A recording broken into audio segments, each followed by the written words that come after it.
good afternoon and welcome to our webinar, Take Action on Carbon Emissions with Qlik and Cast Solutions.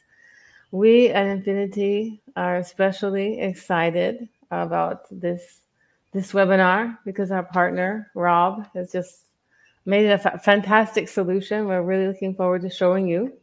I'd like to first introduce us. First, there's Paolo, the business development director at Infinity and eMark. He's responsible for the APAC region. And Rob, the operational lead at Cast Solutions. And I'm Angie, COO at Infinity. But again, this will be mostly about Paolo and Rob doing some presentations. So we'll let you kick right in. Handing over to you, Paolo. Hi, thanks, Angie. So a couple of years ago, I did a workshop, and the workshop was on storytelling. And apparently, people say that we tend to remember stories before we remember anything else. Before we remember facts, before we remember numbers or anything of the sort. So everything's around storytelling. So today I'm going to start by telling a story, and hopefully we will make this presentation memorable. So about 12 years ago, Qlik started a campaign called Open and Extensible, and the thinking around that was to open Qlik up to third-party developers in the hope that technologies would be developed to effectively make Qlik better. Qlik didn't believe at that stage that everything was a nail and you needed a hammer. And very early, Qlik realized that there are organizations that do things really well, and they have a really unique offering. And they felt that these organizations were able to do things better than what they were able to do. And Qlik realized that they could not be everything to everyone. So what they decided to do was to open Qlik as a product and allow third-party organizations to start building technologies off the Qlik platform, so to speak. And we see that now with the integration into R, we see it with the integration into Python, and we see it with various technologies that they've acquired, etc. So it's all about making Qlik better, and not necessarily them making it better, but allowing third-party organizations to make it better for them. And the thinking was, let's leverage what others do well. And 12 years ago, that mindset was quite revolutionary because typically you only saw that kind of collaboration in open source products, stuff like Ubuntu, Linux, Unix, and products like even OpenOffice. So when this happened, it was pretty revolutionary in terms of a mainstream BI tool. And obviously with that came certain challenges, and over time, Qlik obviously overcame those challenges. And this is who we are, right? We are one of those organizations. We are one of those organizations that took advantage of the Open and Extensible campaign. We are one of those organizations that do things really well. And we're one of those organizations that make Qlik a lot better. So who we are. The official description is we are a Qlik technology partner and a Qlik trusted extension developer. And why is that important? Well, first of all, it gives our clients and partners a level of comfort to know that when using Infinity, it's not just going to stop working because we've built this piece of technology without the support of Qlik. So any new releases, any upgrades that come out, you can be rest assured that the Infinity product will continue to work. We are based in the UK, and we have over 10 years of experience in the Qlik ecosystem. And effectively, Infinity is a spin-off from a Qlik master reseller. So what this means is that our knowledge of Qlik is not only broad, but it's exceptionally deep. We know what individuals have been asking for from a customer-facing perspective, and we believe we have given them what they are asked for in the form of Infinity. And that is Infinity as an organization, but what about Infinity as a product, right? So within our customer base, Infinity has become a mission critical part of their business. It is delivering on a requirement which is based on action at the point of decision, right? And so you no longer have to go out of Qlik or use different application or use a different product or do some sort of action outside of Qlik. You can now do it within the same Qlik platform by engaging with Infinity as a product. Effectively allows you to respond to data differently, and you don't need, as I said, move to a different application, and you can collaborate with your organization within the same application.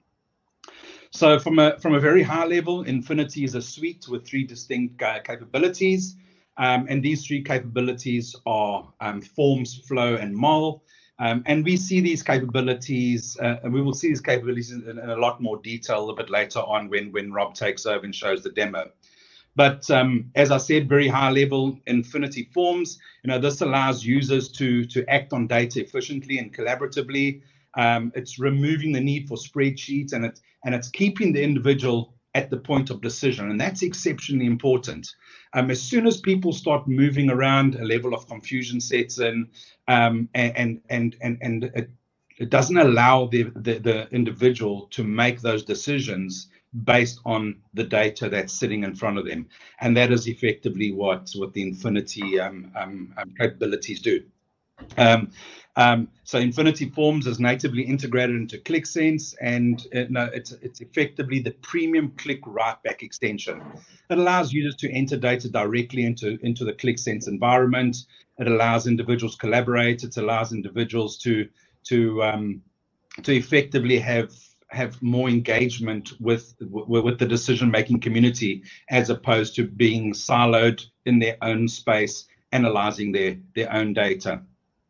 Then the second product, or the second capability, is Infinity Flow. This allows for the visualization and the exploration of processes and process performance. It empowers a user to get a true understanding of the actual process. And this is also in your Qlik Sense application, right? So once again, keeping everything in the point of decision. And thirdly, or the third and final capability, is Infinity Mol. And what it does is it allows you to take unstructured data and make it ready for analysis within Qlik Sense. So as I said, very high level, those 3 capabilities. If we look at the success of Infinity as a product, we're growing, and the product's loved. I have no doubt in my mind that when you start looking at what Rob has to show us, it's going to literally blow your minds. It's phenomenal. And yeah, Rob, over to you. Okay, thanks, Paolo. I'm going to start presenting and share my screen, actually. Let's get that going.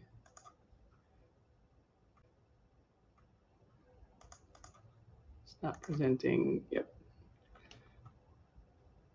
Okay, share my screen. So I'm going to jump into the demo, because within the demo, I talk a bit about the company. So let's jump into the demo.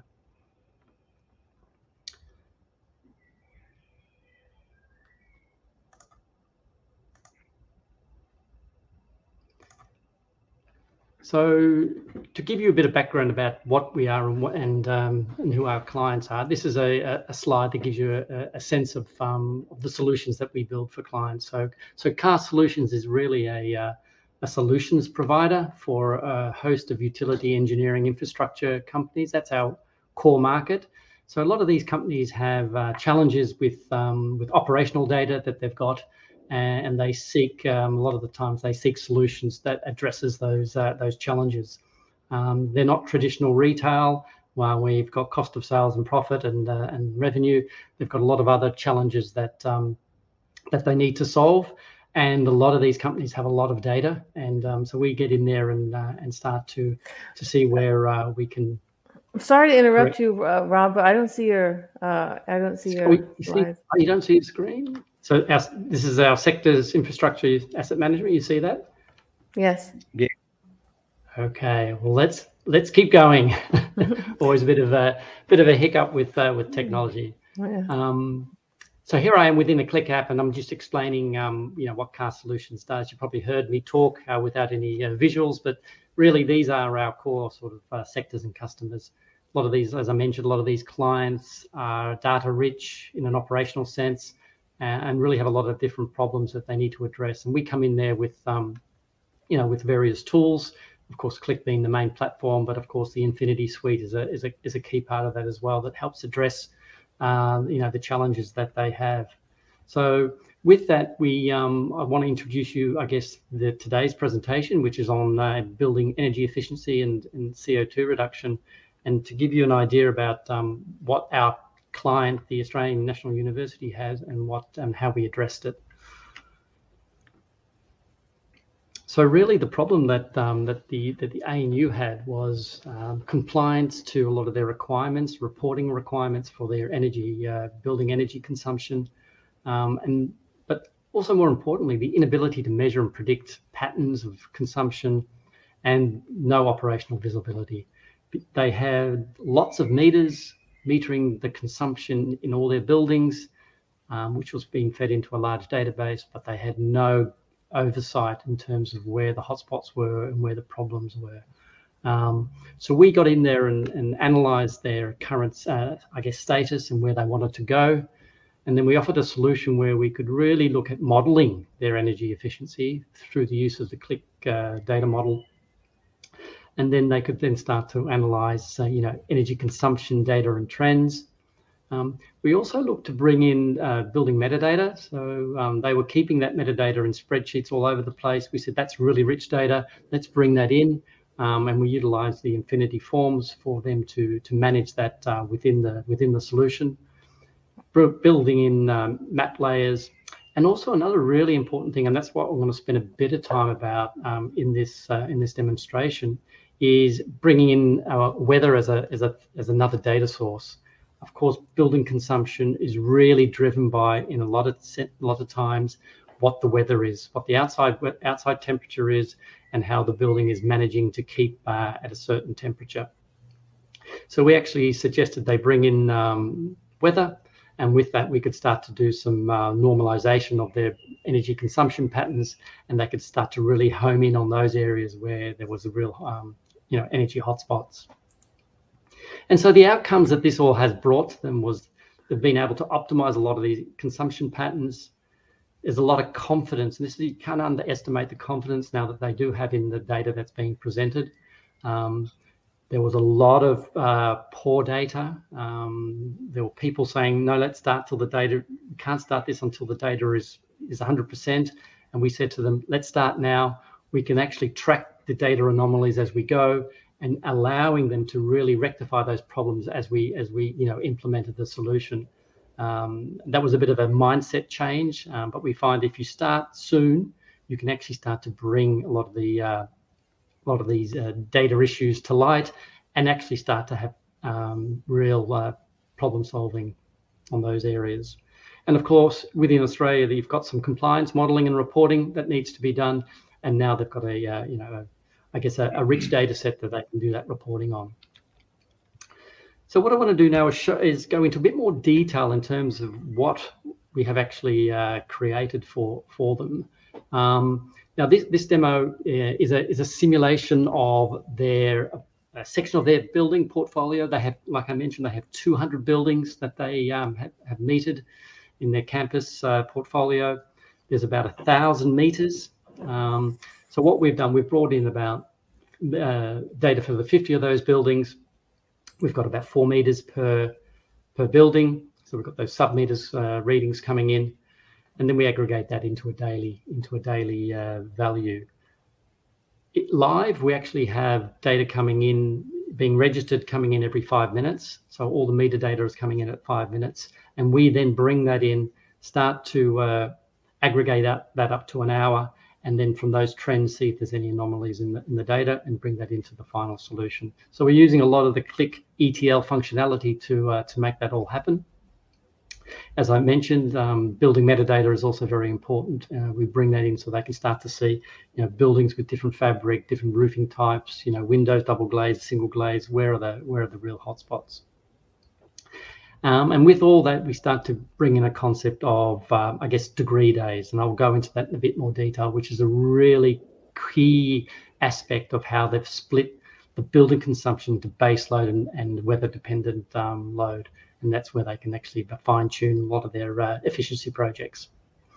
So we move on from that introduction into, we've got an overview slide, and with that overview slide, it's really a management reporting slide, but you can also drill down into various layers, into various buildings to actually see what's going on. So whilst management can actually have an overview, some of the building supervisors and managers can also drill down to what they want. So it's a core sheet that actually gets some insights from various stakeholders. And then the next bit of the presentation will be really around the baseload energy consumption, weather normalization. And what we've created is also a bit of a teaching tool as well. So giving people an understanding of why we're going down this aspect of building energy consumption reporting. And it guides them along a bit like an exploratory way why we've gone through that point of weather normalizing the data. And then finally, I'll also go into the key aspect of data input. No more spreadsheets. Everything can be inputted from within the dashboard and used directly within the data model to update various things. So enough about the intro and what we are and what we do. Let's really get into the demo, because that's what we're all here about. So I'm now just going to go to the sheet. So I'm diving deep into the app now. As you see, that's the sheet we saw before. I'm just going to go to the next our next sheet. As I mentioned before, this is the main sheet that management, building supervisors, facility managers, and even down to some of the academics within the university are using, just to see how things are looking. On what we have here, we've got pretty much a campus heat map, using red, amber, green in terms of where the hotspots are. That's based on a total consumption basis, as mentioned here. But they can also view the consumption in a different lens. Energy usage intensity, or EUI, is very important, because that brings it down to a per square meter view of consumption, so that we can just tab across here, click the EUI button, and things are now updated from a perspective of per square meter. And of course, you do get a different profile of energy consumption once you look at it at a per square meter perspective. We also allowed them to view things from a baseline perspective. Now, a lot of the buildings have a baseline. The baseline has been agreed to the consumption in 2019 before COVID hit. So now they can track to see how buildings are going on a year-to-year basis against that baseline. Over here now we have a bit of a summary now of what we're seeing. Just a few KPIs for everyone, just to give a view of what's being reported. Here we have the year-to-date kilowatt per hour consumption rate. How's that tracking versus last year? So we're down just under 3%, which is quite good. How many buildings in the analysis? And here we have our CO2 equivalent calculation. So this uses a energy efficiency index that the Australian government put out. It's state-based, so each state, depending on their mix of fuel, will have a different efficiency index. This is the index for the Australian Capital Territory, where the Australian National University is situated. And that's an index of 0.01. So that converts any changes in consumption into a CO2 equivalent value. And that's the value that they would use for reporting and also for tracking. With the Qlik system, of course, filtering now through different things, everything is updated. We get a view of what changes are happening. I can move across to just buildings that have got a metal roof. And there I've got the one building. So I've got one library building that has a metal roof, and it's now presented here. So the Qlik context-aware filtering system is very powerful for our users, and they can see wherever they're what analysis they're looking at. So if I just deselect that, I'm then presented, of course, with the total data set again. And if I look down here, I've got we've just got just a few graphs just to give them an understanding of what the trends are. So this is a very quick overview visual. What are the trends year over year with consumption? We can also then click on the building details, and all the building details, a bit more details that they can also view. And we've got here some little indicators here that they can quickly see over the years how consumption is going. And of course, here you'll see here a consumption that's all of a sudden dropped quite dramatically. And what we can do is if we select that building and move, just having a look at the comments, we actually bring in now the comment function of the forms, Infinity Forms, and we can see here there's been a comment that the cafe was renovated in early 2020, a part of a bigger project development. So that gives me some context as to why that those figures were lower than before. As you see here, once we've now focused on one building, it brings up another visual for the user, just to quickly see what the flow of the energy is through that building. So you've got the building, you've got the various meter groups, you've got gas meters, electrical meters, and of course the different meter types, whether they're mechanical, lighting, infrastructure, and heating, and then broken down into quarters. Now, as I'll show you later on, this becomes pretty important as we start to try and understand that what part of that consumption is base load and what part of that consumption is weather dependent. So if I just deselect that that selection, I'm once again back to my normal view of the world, as they say, and I just wanted to show you the idea of the concept. For example, here, if I look at once again all my libraries, I can see here straight away that this library here has a highest total consumption. But if I look at it on an EUI perspective, I get a different story. So this is a different concept. So maybe we should be looking at these buildings here. So on a per square meter basis, these are the high consumers. And even from a baseline perspective, everyone's doing well apart from this building. So you've got different lenses you can then slice and dice and make your analysis on, whether it's total energy per square meter or even a deviation from baseline. Okay. So once we've got this view that the user can see, I just want to show you now what we've created for our input forms. As I mentioned before, this is a key part of removing Excel spreadsheets. Everything now is built within the application, and here, admins or building managers can actually now update building baselines, building base temperatures as buildings are renovated, as building usage is changed.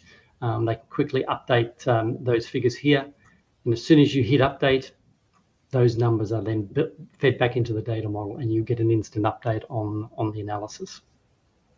Now, this column here is a critical one for this weather normalization I'm going to speak about in a minute, because each of these buildings has its own base temperature, own design base temperature, where anything temperatures above that base temperature would have to be cooled, and temperatures below that base temperature would have to invoke heating to keep that temperature the same. And that's where we can start to actually see how well these buildings are faring against their base.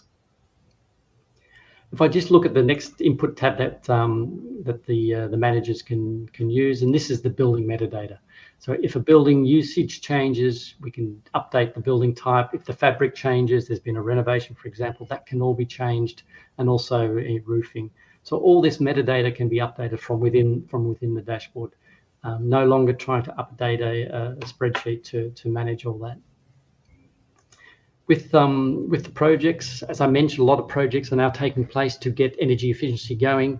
And what we've allowed them to do now here is just track those projects, what type of project it was, when did it happen, has it affected the baseline audit, yes or no?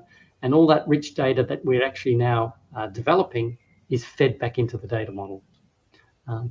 It's currently not used in any analysis, but it is there for future use as we get more information into the system.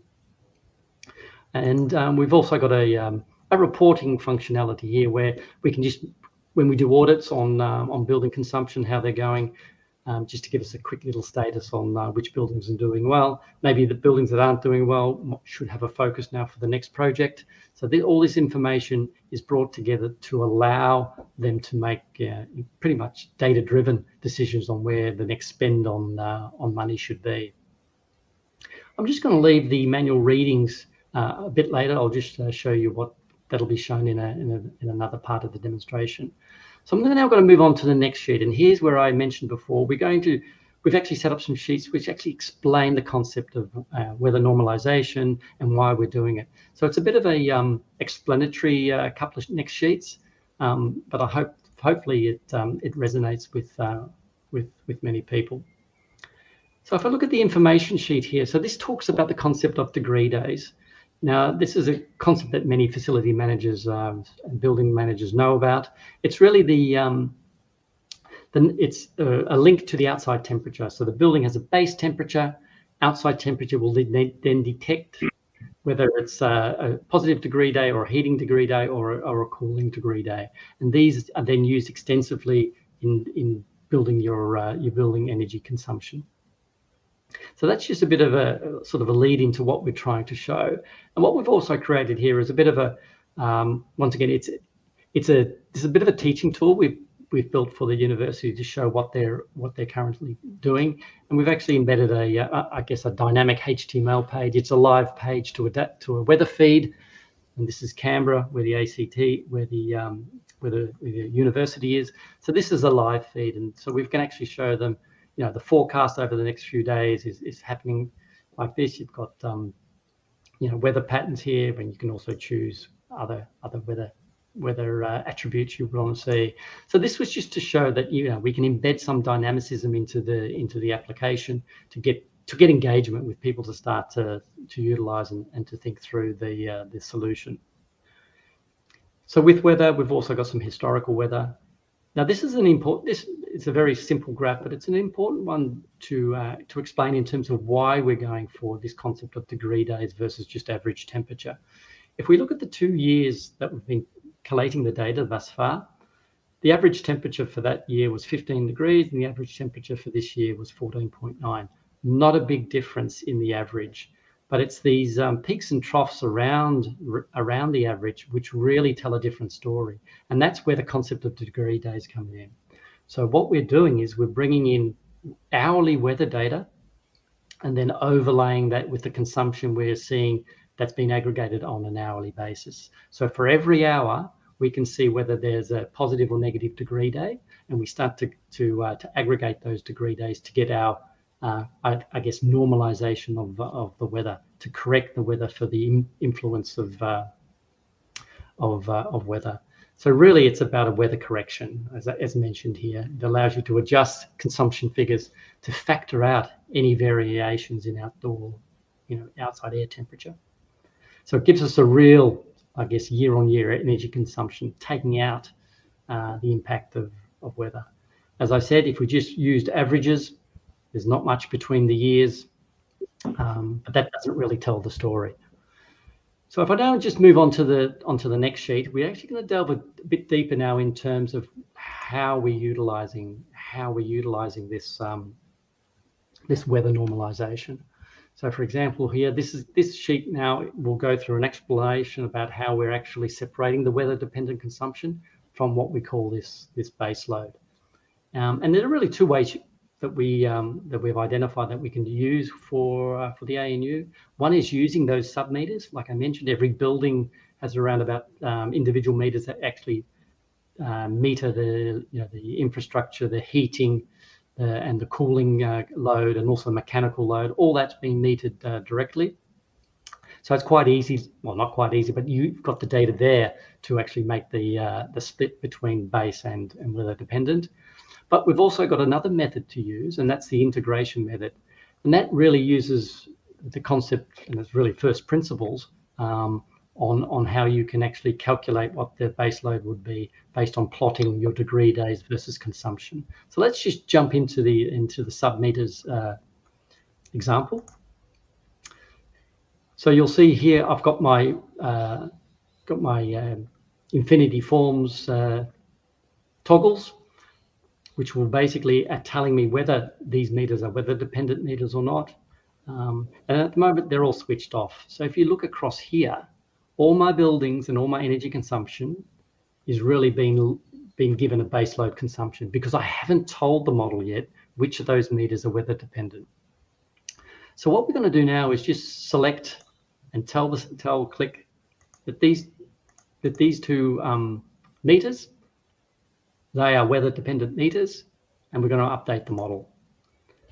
So what this is doing now, it's taking those the output of those toggles, it's putting that information back into the data model, rerunning the whole numbers, bringing the weather in, bringing the demand numbers in from the energy consumption database, and then rerunning the logic. And what we'll then be presented with is then a split between baseload and weather dependent consumption. Of course, we'll see the split here. So now we've known that really we've got, if we take these 2 meters into account as weather dependent, that's our weather dependent base load, and this is our base load of consumption. So once again, the base load is independent of weather, and that's the one where it's there are different projects that you would then focus on to actually decrease the consumption based on this split. So that's a way that we're actually splitting or normalizing the consumption, utilizing those meters. But we've also got quite a few buildings that don't have all those meters yet. A few of the older buildings don't have that yet. So there's another way that we can do this. And this is also another way that we tell our clients that it doesn't matter if you don't have all these meters giving you all this data. There are first principle methods to also allow this to happen. So I'm just going to move across to the integration tab. And what you'll see here, if I just select one building, for example, let's select block D. So this is block D. And what we have down here is our degree days. So these are the number of days where the temperature was above or below that building's baseline, and then aggregated up for that month. And then at the same time, we have a consumption figure for that month, and we just then start to plot them. Now, obviously, as you have a higher number of degree days, which means you've got either a lot more heating or cooling, you're going to have more consumption. So that's why the lines do go upwards, and then put a line of linear regression through that line, and where it hits the y-axis or the total energy consumption axis, that's our base load. So that's another way that we can utilize, basically from first principles, to get our base load consumption, splitting base load with energy. And if we just select one of those months, for example, we've got down here just to break down a little bit in terms of those degree days. So for the month of Feb last year, these were the peaks and troughs of the degree days that was happening within that month. Obviously, these couple of days here was very warm, and so you've had a high number of days that you needed to cool down, and then things tapered off in the middle of towards the end of Feb. And if you aggregate all those days up, you get a figure of 73, and then that's then plotted against what we know was the consumption for that month. So you keep on doing that for each of the months, for each of your buildings, and even if you do not have meters and you've just got paper bills, you can start to model your consumption and start to split base load from weather dependent. And we sort of go one step further here for the end user. They could actually use, so we're using Flow now just to give us a bit of an input button. So if we select that, it brings up here, Flow actually brings up a form, an Infinity form, and we can directly here input what the consumption is based on a specific reading date that's actually then aggregated up into a month. So the user can straight from within this system very quickly update what they need to do and start to enrich that database. I'll just close that, and I'll just remove those couple of filters, and let's just move on to the onto the next sheet. So here's where it starts to come together in terms of what we're really seeing with weather normalization. We've got here our building types, a little bit of a heat map here. We can see over the periods that, certainly in the winter months here in Australia, the teaching buildings, a lot of students are getting cold and they're using a lot of heating. So that's very typical around the winter months. If I break that down, I can actually see who are the ones that really want a lot more heating than than they want. There's the lawyers and the psychology students. It looks like very much have high heating demands there. But that could also be that the baseload temperature that's been selected isn't correct. So these brings up all ways that we can then tweak the model. We can go back into that input screen, rerun the numbers with a different baseload, look at what is really happening to see if this is really an issue. And all these things can now happen before we start spending money on efficiency projects for these schools potentially, because we just need to make sure that the baseline is indeed correct. If we move down here, we can actually see we are trending up. So over the longer term, there is a higher number of degree days that are coming in. So we are either getting more cold, it's becoming more colder, or it's getting more warmer. Climate change is happening, and we can see this is a slight slope moving into the future. So there are probably things that we need to address. And what we've got here then is a bit of a tabular view of all that data. But one of the things that's really important now, that as I see this, I don't have any way of quickly analysing where should I be focusing on next. And what we've actually done is we sat down with the team from ANU, and we showed them ways that they can do that themselves using the self-service function of Qlik. They've got a really rich data model here. So if we now just hit the Insight Advisor, the Insight Advisor allows the user now just to ask questions about the data. So I'm just going to now click on the microphone, and I'm going to ask for year-on-year consumption by fabric.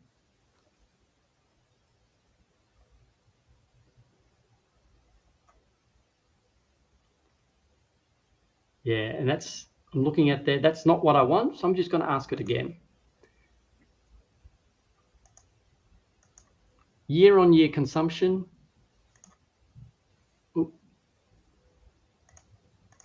Year-on-year consumption by fabric.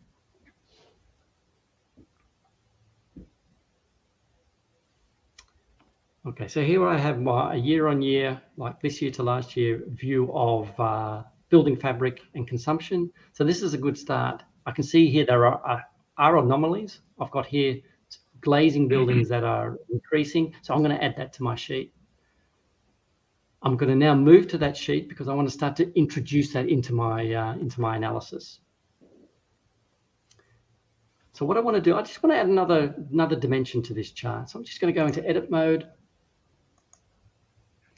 select data, and just select an alternative dimension. I just want to also bring in building type.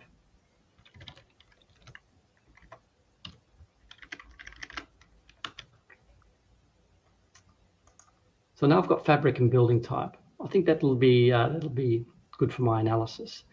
But now I want to bring that back into my sheet here. So what I need to do now, for those of you that are new to Qlik, we have to make this private. So we're taking it away from the end user, which we're making it private, and we're then opening it. And that allows me to do some changes. I'll just edit this sheet, just give it a bit of room. Go to my previous sheet because I know that's where I have my chart. I'm just going to copy that chart and just move it to this sheet here. And I'm happy with that. So what I'll do, I'll make that public again.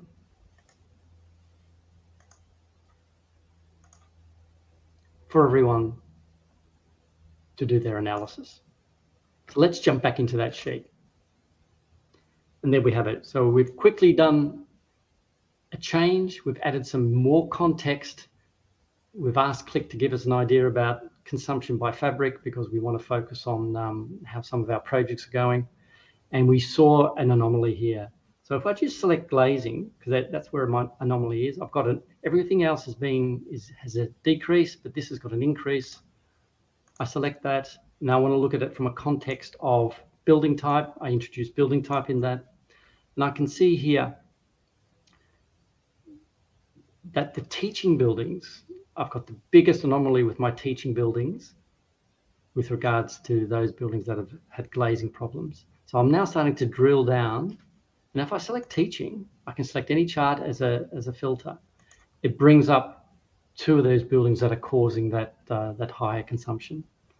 And one really gets my attention is the street theatre. I've already had a project. I've already got a building efficiency project with that building as designated by this flag that was introduced through forms in my data input scenario. But I want to investigate this a bit more, because I would not be expecting that street theatre would have an increase in consumption. It shouldn't be part of this insight, given that it's had an efficiency project. So I'm going to select street theatre, and now I'm going to dive a bit more deeper into that building. I'm going to go now onto my next sheet. And now I'm diving into that building. So I can see the trends, consumption trends of that building. I've got here an overview on an hourly basis over the last 3 months of hotspots that are happening within that building. I've got their meters broken down, and I've got some annotations here. So I'm just going to click on annotations because I want to have a look to see what other people have actually commented on already. Okay, so the first comment here was in mid-March, which is around here. Okay, so that drop is due to a double glazing project. So I understand that. There's another drop here. There's another comment. There was a meter trip. So that brings that into context as well. But what I want to find out and understand, I'm just going to remove this, is this cyclic trend. So even though we've had this glazing project, double glazing project, we actually did drop our consumption. We're slowly, it seems, moving back up on a seasonal basis. And this double glazing project, I know, was supposed to address that. And what I'm seeing here is potentially another uptick, but I'm not sure if it will be or not. But what I want to do is I want to be alerted now. So I'm going to let Qlik continually do the analysis, but just let me know once that alert has been triggered. Now, just to create that alert, all I need to do is right-click, click on alerts, and I've already got my building consumption alert here. So what this does is it creates an alert. It's going to analyze my average daily consumption versus a 3-month daily average. And it's going to break it down by building. If I look at the next page to my alert, this is the condition. So when that daily average is greater than the 3-month, it's going to send me an alert. And these alerts can be triggered via email, can be a Teams or Slack notification, whatever's the best way for people to receive that information.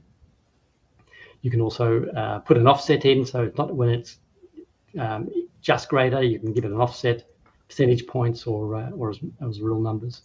And then you can trigger that when the data is refreshed and share it with other users. So I'm now set up to let the data come in, let the analysis run, and if this particular alert would be triggered, I would get an alert via email. I've set it up for email, which would mean I don't have to continue to go into the dashboard each day to see what's happening. So once again, we've gone from introducing some deeper, just a very simple chart, but it allowed us to do some year-on-year analysis, focusing on where we believe there was a problem because of the anomaly with the year-on-year data consumption. Looked at that building in its detailed charts and seen that there is potentially another anomaly coming up here. Now, if that does trigger, we can then look and investigate more in terms of what's really happening with the success of that double glazing project. So if I just deselect that and just move to that front sheet finally, just to give a final overview. So we're back in our front sheet. as I mentioned before, we've actually got a saving here of 1,250 odd kilotons. But what this number doesn't take into account is weather. But now that I've introduced weather into the model through the sub-meters, I'm just going to now click this button here, which will tell me now that this analysis, what I'm looking at now, is weather normalized. And so really, if I take into account the weather, my reduction isn't as high as I would have thought. So I'm really getting more rich data now, taking weather into account to see what the real base load reduction has been for my building portfolio over this period by introducing that weather normalization part. So this brings me to an end to the demonstration that I wanted to share with you, to share, I guess, with what we've been doing with the Australian National Uni in their quest to implement their Beyond Zero or Below Zero project. It's been an exciting time with them. They're leading the front with really trying to reduce a lot of their carbon emissions. This is only one part of it. They're looking at waste as well, and of course gas, thermals, and even water. So there's a whole project that they're looking at to get that project up and running. And of course, the main part about it was being able to now measure and share data in a way that they've never been able to do before. So I hope you've enjoyed the presentation. I'm happy to take any questions that might resonate, and I'll just hand it back to Paolo and Angie. Thank you so much, Rob. Excuse me. Thank you so much, Rob. I've seen that multiple times, and it never gets old. It's just amazing. I can imagine that the client is having all sorts of different ways of using it, right? I'm a former CFO, so I'm just imagining how they could use that to save costs and return on investment. I mean, from the financial side, no. Yeah, I mean, if you would just even put a cents per kilowatt hour on those numbers, it is quite amazing. And we're even looking to put these things on the building TV screens. Bit of a competition between building managers. How well are you saving? No, yes. There's a whole plethora of different ways that we're looking to I guess, engage people on this journey. And the data's there now. The data is, of course, within the system. It's just the mind. It just opens up Pandora's box in terms of what is possible now. To get exactly. It kind of, I like to refer to it as bringing it to the masses. No. Yeah. Because it really is understandable for people who aren't experts at that. Yeah, so it's really amazing. And from the Infinity side, you have lots of comments in there to help people understand. It's all bringing that context together and bringing it all in one place. So with the comments, with forms, and even, I mean, we've only used flow in a little bit, but even just allowing those pop-ups to happen within the sheet, it's those little things, but it just makes it. Yeah, it just makes it so usable, and that's the feedback we're getting as well. Which is great. Thank you. So I don't know if we have any questions. We don't have any questions in the comments side, or if Paulo has any questions. Yeah. Well, what I liked about it, Rob, I think that many times when we deal with our clients, we like to push that intelligent decision making. And I definitely think that this application does that, right? You're looking at the data in such a way that you're saying, well, the one that resonates with me, you said, well, we have this building which has already gone through a process of trying to save energy, but yet the utilization is still high. And that's what I refer to intelligent decision making. It's not just looking at data randomly and trying to understand where the problem is. It's allowing the product to show you some really key information that allows you to pinpoint on something and delve into it a lot deeper, and coming out the other side with a definitive answer around, yes, this is what we should be doing, or no, it's fine, this is normal, we understand why this is happening.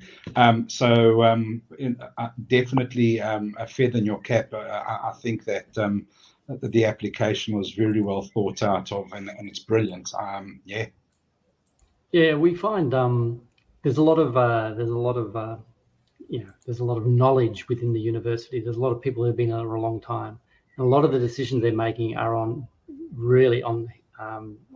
not hunches, but because they know the business, they know the buildings, and they're making those decisions on that. And what we're finding now is we can actually add data to that decision making, and a lot of the times we're finding that decision is right, and it's being backed up by data as well. So it gives that confidence, rather than just the experienced business manager, building manager saying, yeah, this is what it should be, which is good. Which it's the way it should be, because ex-CFO, if you've got also data that's telling you where you should be putting your money. I was laughing when you said about the hunch, because I did once trust my instinct much too much. The data was telling me one thing and I thought I was right. So that's definitely, hunches are good, but it should be backed up by data, even the most experienced. So really great. So I just want to, I think, unless there's last chance to add any questions, there's none, but I love this. Anyone who wants to find out more, discuss your individual needs, please feel free to contact Rob, Cast Solutions, or me, or Paolo for Infinity. And I wish everyone a nice evening. Thank you very much for watching this amazing solution. And thank you, Rob, for doing this with us. My pleasure. All right. Thank you. you. Thanks. Bye. Cheers.